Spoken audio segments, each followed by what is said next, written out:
Uma mulher que tem uma coleção de olhos de vidro e vive numa casa cheia de animais. Essa é a pedida do nosso Clube do Livro de hoje, que discute histórias, mas também fala de vida. Então fique ligado, está no ar o Educação.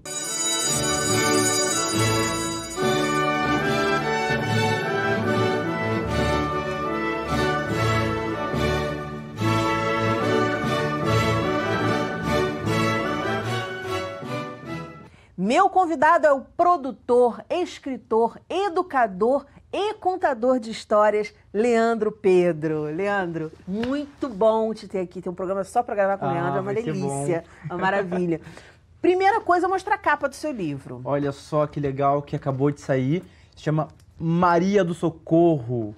Maria do Socorro, como a gente estava dizendo, ela é uma velhinha. Ela é uma velha que tem uma coleção de olhos de vidros e ela vai assustando os animais, dizendo para eles acordarem e serem felizes e viver a vida, que eles são muito preguiçosos, né? Os animais não querem nada. Não querem saber de nada, eles só querem saber de dormir. E ela é cega. E ela é cega, é uma velhinha cega e ela tem ela é medonha. Posso mostrar um pouquinho? Claro, claro. Então, tá lindo, eu já vi, tá inclusive, lindo. aqui antes, agora vejam vocês. A ilustração feita pelo Franklin Rodrigo. Olha a cara dessa senhorinha aqui. Olha, carinha dela é muito linda. Essa daqui é maravilhosa aqui, ó. Tá vendo? Colorida. Ela e seus olhos de vidros, como ela é medonha. E essa velhinha medonha vai assustando os animais, dizendo acorda e vai aproveitar a vida. Só que certa vez ela vai se surpreender, porque quem aparece na porta dela não é ninguém mais do que um menino que não tem olhos, que não tem olho, não tem família, não tem nada. E aí esse menino é que ganha o coração dessa velhinha, aquele aqui, pequenininho. Quer dizer, há uma transformação na personagem. Sim, total. E é lindo essa história porque conta sobre essa afetividade. E aí ela ensina para ele o poder de viver, né, a façanha da vida. E aí ele, essa ilustração que eu gosto bastante, ele começa a acordar ela dizendo assim: ora, vovó, que dia lindo, o sol nasceu e você dormindo. Levante da cama e vamos correr, aproveitar a vida antes de você morrer.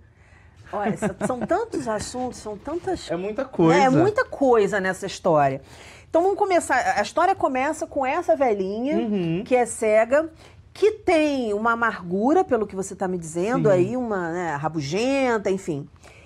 Mas que se ela manda os outros acordarem, na verdade, ela também está querendo acordar, que é o que o menino faz com ela depois. Na verdade, eu vejo assim, até como um pedido de socorro. Sim. Porque o que a gente fala sempre na psicologia, né, nas terapias? Que aquilo que te incomoda, você fala assim, o cara é chato, ou o cara é implicante com isso assim, é porque está dentro de você. Se não estiver dentro de você, não vai te incomodar. Então, por isso, algumas pessoas te incomodam, outras que têm outra postura não te incomodam. No caso dela, o dormir dos animais incomodava, quer dizer... Sugere, eu acho que nesse sentido você construiu muito bem a personagem psicologicamente, sugere que o que ela está se incomodando com a vida do outro já existe na vida dela. Pode ser um ponto de vista, né? Eu gosto muito que o leitor possa ter essa liberdade. Diversos pontos de vista, né? Diversos pontos, isso é interessante. E para mim o fascinante da Maria do Socorro é que ela quer que todo mundo aproveite a vida. E ela vai falando isso para os animais, né? Assim, aproveita a vida, aproveita a vida. Talvez porque... Como se ela já acha que não tem vida. Talvez ou porque ela não tem, ou porque seja a função da vida dela acordar os outros, ou porque ela já aproveitou tanto e ela esteja falando para os outros, olha, aproveita. Ou talvez porque ela nunca tenha aproveitado. Então isso está muito aberto, pode ser tanta coisa. Legal. Isso que é muito legal. Só que tem uma hora que essa velha, tanto que ela fica falando aproveite a vida, e esse menino aparece, né? Que acontece uma coisa. Posso dar spoiler do livro? Claro, claro. Dê, por favor. A gente que é jornalista fica querendo saber. Então, tem uma hora, e essa página aqui que eu acho uma das páginas mais bonitas, que o menino cresce, o menino vai viver com ela, ele cresce, e a velhinha, ela infelizmente morre. Porque faz parte do processo da vida. Sim. E agora, o menino grande, ele diz à vovó, ora, vovó, que dia triste, o sol não veio e você dormindo, descanse com amor, Hoje não vamos correr. Você aproveitou a vida antes de morrer. Meu Deus, o senhor não quer me matar aqui, quer que eu chore, que coisa E linda. é lindo, assim, é super que sensibilidade. Fantástico, assim, principalmente para falar de morte.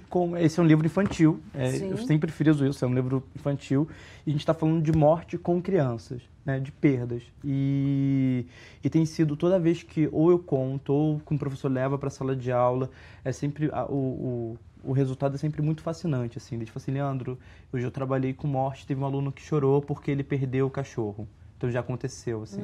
E aí ele queria conversar comigo, porque isso ainda é um lugar, a morte, para onde vai, né? O que acontece? E aí ela levou o livro para falar desse lugar e falou assim, que bom que você aproveitou a vida ao lado do seu cachorro. Que bom que você aproveitou a vida ao lado do seu parente, da sua avó, da sua mãe, isso aqui. E a passagem acontece. Aconteceu outra vez de contar ele para uma galerinha de 5º ao 8º ano, e aí teve uma menina que ela chorava tanto. E aí no final ela veio conversar comigo, assim, eu perdi a minha avó há pouco tempo. E esse livro mexeu muito comigo. Eu falei, que bom, mas foi bom enquanto ela estava perto? Ela falou assim, foi maravilhoso. Que é isso que você deixa na obra? Pronto. Isso é legal da obra de arte, da literatura, né? Enfim, de você se refletir nesse lugar. Isso é fantástico. A morte vai acontecer em algum momento. A gente está fadado, a gente sabe que é uma coisa que vai acontecer. Sim. Precisamos falar dela, não é? Pode ser. E aí a morte, ela também gera um lugar de muita tristeza, que é fato, a gente, né, fica triste. Que é a separação. Que é a separação, mas e tudo que a gente viveu com as pessoas, né? E todas as coisas boas. E eu acho que isso é uma coisa que a última página, depois eu posso ler mais um pouquinho, fala desse menino, de tudo que ele fica com a tristeza, mas ele fica maior do que a tristeza, tudo que essa velha ensinou para ele. Isso que é fantástico. Não, né? isso é fantástico. Lê esse restinho. Posso? Você quer ler, por favor. Então, eu acho que é um assunto assim que interessa todo mundo, sabe? Como lidar com isso. Como lidar com a morte, né? E aí, esse aqui é a última página. E a última página, o menino, agora homem, ele vai acordando todos os animais também. Então ele acorda o gato, o galo, a barata, o mosquito. E aí ele sobe até o telhado e ele diz em alto e bom tom: Ora mundo, que dia lindo, o sol nasceu e vocês dormindo. Levantem da cama e vão correr. Vamos aproveitar a vida antes de morrer. Então ele diz para o mundo, é hora da gente aproveitar a vida. E essa avó tá bem acordada dentro dele. Porque ele continua o que ela já fazia. É isso. Como é que veio a ideia de escrever a respeito desse assunto? Como é que a Maria do Socorro se apresenta para você, se apresentou para você? Maria do Socorro é minha mãe, chamada do mesmo nome, Maria do Socorro da Silva. E ela, a minha mãe, ela sempre acordou muito cedo. Ela é uma mulher que acordava assim muito cedo, assim, rigorosamente. Por exemplo, cedo, umas tipo... 5h30 da manhã, e ela acordava todo mundo pra ir pra escola, pra ir trabalhar, sei o que. Então ela teve essa função de vida. E isso me inspirou muito a construir a história. Então, a minha mãe é a principal motora da construção dessa história. Minha mãe não é uma velha ranzinza, não tem olhos de vidro, mas ela tem isso de acordar a gente todos os dias. Ela acordava, não moro mais mesmo com ela. Quando você não tem nada, assim, nenhum compromisso de manhã, ela gosta de ver as pessoas fora da cama. Ela fazia, sabe uma coisa que ela gostou de fazer? Ela pegava e... qualquer coisa, assim, uma coisa que ela achou interessante, um rótulo de qualquer coisa, minha mãe é analfabeta. Então ela ficava tentando ler rótulo. Aí ela acordava muito cedo, ela pegava os rótulos e aí ela abria meu quarto com a chave e mesmo não trancada, ela ia lá, abria e sentava na cama para falar sobre os rótulos. E não importava que eu tava dormindo, ela como se eu tivesse acordado. Você tá de brincadeira. Mas Leandro, você tá vendo o que tá escrito aqui? E ela ficava que linda, assim. Que linda. E eu, ai, mãe, eu tô não dá dormindo. Nem pra ficar chateado, né? Não dá. Dava, você fica no primeiro momento, mas depois você fala assim, pô, cara. É isso. Então minha mãe, ela sempre gostou muito de conversar, de falar. Então ela sempre teve esse lugar de mãezona mesmo, assim, de acordar a gente, de mandar, não, tem que estudar, tem que fazer alguma coisa, ou então ir cedo e perturbar mesmo a cabeça, porque mas você quer é um falar cara de que alguma estuda coisa. muito. Você é um cara que fala, sempre falou isso, que não sai da comunidade que você cresceu, que você tem um compromisso ali, etc e tal. Esse Leandro Pedro, que gosta de estudar, que é escritor, com essa mãe analfabeta, e a gente está num programa que fala sobre educação. Sim. O que você acha que foi fundamental que essa mulher te passou, mesmo com pouco estudo dela, mas de vida, de sabedoria, que fez o Leandro dar esse start dessa pessoa que a gente está vendo aqui agora? Dani, tem uma coisa que eu estava até refletindo esses dias, que na minha casa a gente sempre teve estante, né? Desde que eu lembro por gente tinha uma estante. E mesmo minha mãe não sabendo ler, na minha estante sempre tinha livros. Sempre tinha livros. Que ela era sempre fascinada pelo que você está falando. Exatamente. Então, assim, o livro foi algo que foi muito presente na minha vida, mesmo com a senhora que não sabia ler, nem escrever e tudo mais. Então, estava ali presente. Sempre tive acesso, minimamente, aos livros. E, sim, vim de uma família realmente muito pobre, dentro de uma favela, como a gente já conversou aqui antes. Mas nada disso impediu da minha mãe apostar muito, assim, em educação. Então, ela sempre falava assim, filho, olha, a gente não tem dinheiro, mas você tem que estudar. E aí você tem que estudar porque depois você tem que trabalhar. E para trabalhar, se você não trabalhar sem estudo, né, é melhor que você tenha algum estudo. Então, ela sempre investiu muito. Tudo que ela podia, ela colocava numa ONG, num curso de graça, tudo que ela podia me levar. Nunca faltou a uma reunião escolar. Então, assim, olha que mulher incrível. E assim, hoje eu fico pensando em tudo isso, né? Nossa, minha mãe nunca faltou. Nunca faltou nenhuma reunião. E era chefe da casa? Importante. Sua mãe era chefe da casa? Meu pai, ele era o que trabalhava e financiava a casa. Minha mãe sempre foi dona de casa. Meu pai tinha 2 empregos. Então via muito pouco meu pai. A figura da minha mãe sempre mais presente na minha vida. Por conta dos trabalhos. Como de muitos brasileiros, exatamente. Mas é um cara que eu respeito, amo demais, mas a figura da minha mãe acaba sendo mais presente por conta dessa mulher que viveu ali cuidando dos filhos. Mas eu acho que os dois eram chefes, não tem assim uma separação não, mas o meu pai era o homem que financiava a casa. E você acha que o mais importante que a tua mãe te passou foi esse compromisso em estar sempre aprendendo? Total. Minha mãe nunca... ela nunca deixou de aprender. E ela ficava... Se você conversa com a minha mãe, é muito difícil perceber que ela não é alfabetizada. E hoje ela fica lendo e mesmo não tendo acesso muito amplo à leitura, aí eu vou ajudando ela sempre que eu estou em casa, eu vou ajudando, não sei o quê. Mas ela sempre quis aprender. Ela queria ser advogada. Ela falou assim, eu vou ser advogada ou eu queria ser médica. Porque eu não ia deixar nenhum homem bater em mulher. Por isso que eu quero ser advogada. E aí eu fui médico para cuidar das crianças. Legal. E aí eu sempre falo assim, olha, ainda dá tempo. Vamos embora, vamos estudar. A gente vai outro dia gravamos aqui sobre a Universidade da Terceira Idade. Que não é na UERJ, não é uma universidade, eles não vão fazer curso universitário, mas são vários cursos, várias oficinas, profissionaliza, muito legal. Isso é muito também importante. Tem muitos idosos, no programa inclusive eu falo isso, muitos idosos na faculdade mesmo. Falar de morte, como é que é isso para você, Leandro? Como é que você reage a isso? Porque você é um escritor que se propôs a escrever sobre um assunto super difícil para um público muito jovem, né? Desde muito cedo. Começa aí, o teu livro aí já pode ser a partir de quantos anos? A partir dos 3 anos a gente já... 3 anos. Então, como é que é para você isso? Então, eu venho de uma família muito religiosa e quando menor tinha uma ligação com a religião que foi muito forte, fundamental também para o meu processo. Depois eu me desligo um pouco da religião, mas eu acredito em todos os deuses, em todas as religiões, eu respeito absolutamente todas.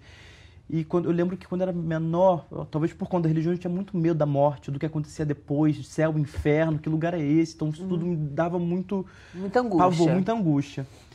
E com o tempo, essa angústia ela foi indo embora. E aí, com o tempo dessa angústia ir embora, assim, eu acho que hoje eu entendo a morte como um processo da vida. E eu acho que é muito importante, tanto viver quanto morrer. A gente vai...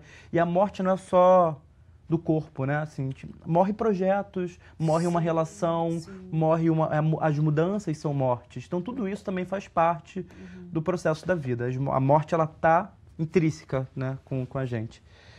E eu fui percebendo que morrer, né, também é fascinante. Assim, você vê que as coisas podem acabar. E acabar e se transformar. Porque é isso, essa velhinha do socorro, ela não morre e acaba. Ela morre e deixa um legado. para esse menino. Ela adota o menino, ela ensina o menino, ela ensina ele a viver e ele leva isso pro mundo. Olha que fantástico. Então, assim, não acaba. Tudo. A morte, ela não acaba. Não. Então, eu comecei a entender a morte como um lugar de transformação e eu precisava falar disso para o mundo, assim. Eu acho que esse é o lugar, assim. O que a gente pode aprender com as pessoas que foram, nossos antepassados. A gente sempre fala muito das raízes, né? O que você aprendeu com seus pais, seus avós? Quando a gente fala de cultura, a gente fala o tempo inteiro de raízes. Exatamente. E isso, as nossas raízes, fisicamente, elas morreram, né? O corpo, mas o que elas ensinaram tá aí até hoje. E o que a gente produz, né, é tão maravilhoso. Sim. Só a gente produz, só o ser humano produz esse tipo de coisa que fica.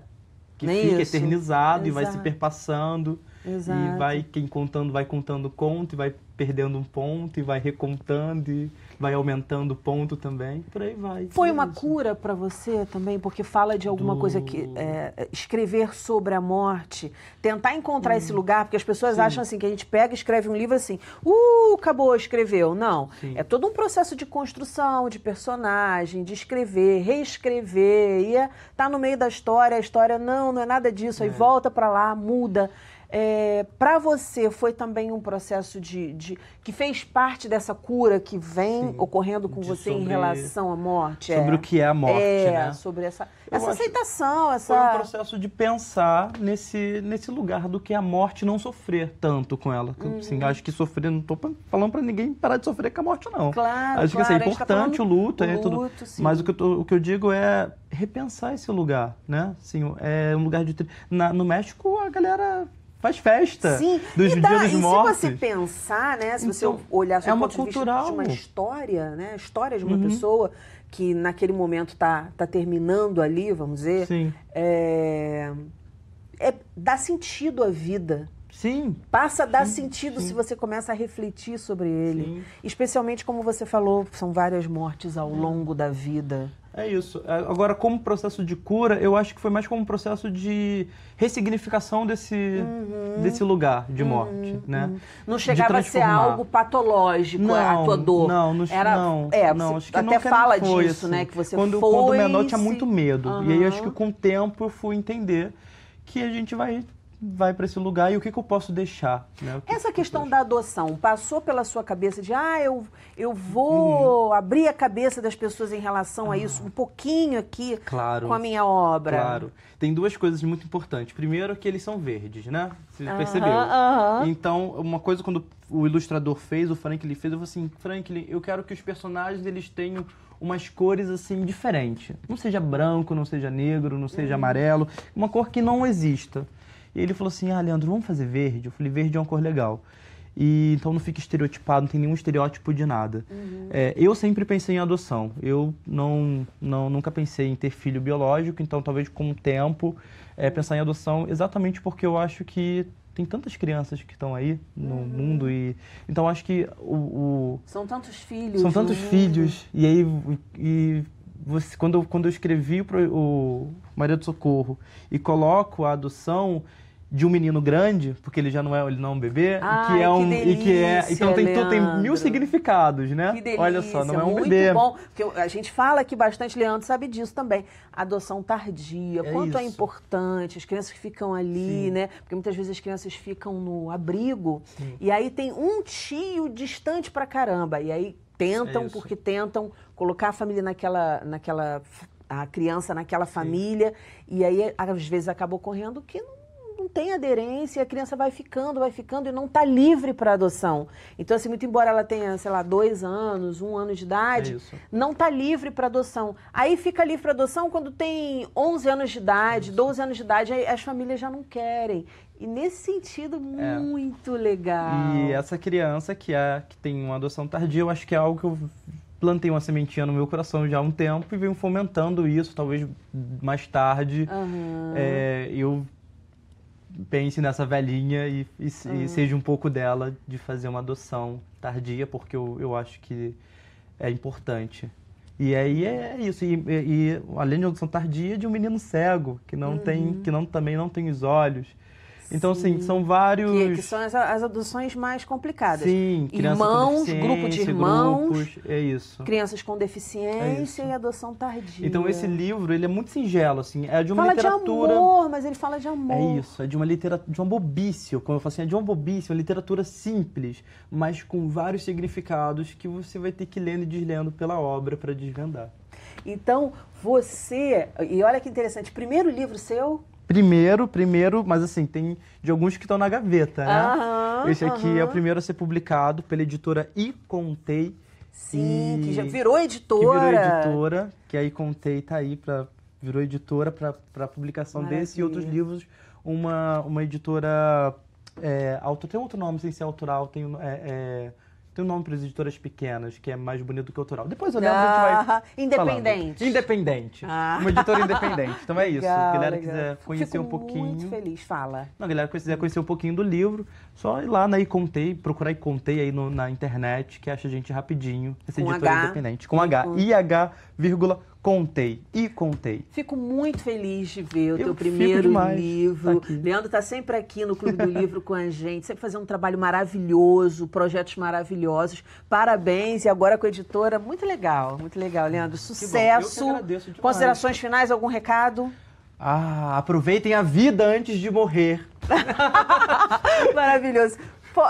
Dito isso, eu não preciso falar mais nada nesse programa. Obrigada, meu amor. Eu que agradeço de novo pela parceria.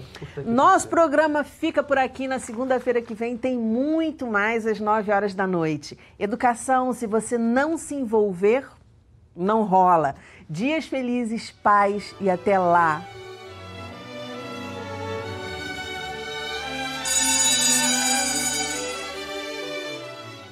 Havia um orador que a todos encantava com a sua aura de bondade.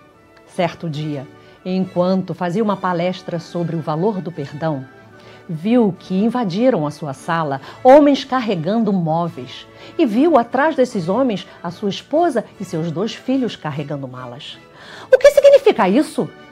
Qual a razão dessa loucura? E a sua esposa o explicou.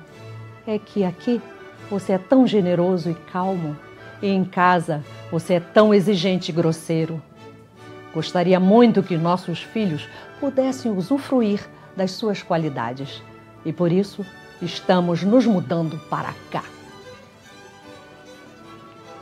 Essa é uma história do folclore inglês que foi recontada no livro Caminhos da Luz, escrito por Maria Clara Cavalcante.